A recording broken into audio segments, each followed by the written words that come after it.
فرضا يعني لو كان يقول لك الآن في هذه اللحظات يعني عندك لقاء مع النبي صلى الله عليه وسلم.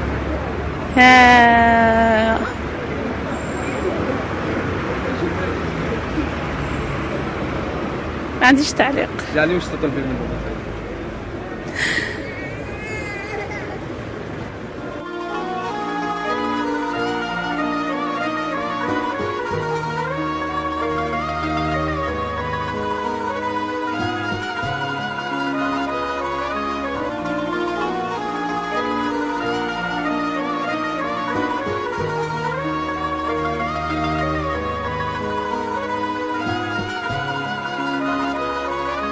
لو كان النبي صلى الله عليه وسلم بيننا الآن شعري تقدر تقولي له شعري تقدر تقولي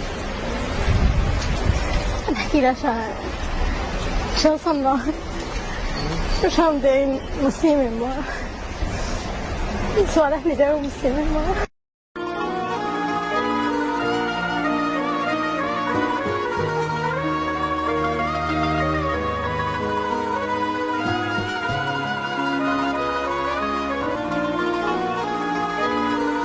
سؤال يا حمدي، لو كان الحبيب عليه الصلاة والسلام موجود ايش كان سوى؟ كان ادى مين اول؟ لو كان موجود؟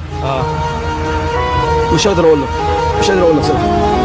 مش قادر اقول لك مش قادر اقول لك صراحة. الناس كلها كانت تحب بعضيها، اقل حاجة الناس كلها تحب بعضيها. اسيب الحاجات دي كلها واروح اصلي. لو الرسول موجود اروح اصلي. انا ما بصليش. اكذب عليك؟ ولا بصلي؟ ما بصليش. بس طب لو كان الرسول عليه الصلاة والسلام امامك امامي؟ ايوه ايش تقول له في دقيقة؟ يعني اجري تحت رجليه وابوسها. تتوقع تقولي له لو قدر لك انه تجلسي معاه لمدة دقيقة لوحدكم؟ سؤال صعب. لو اتمنى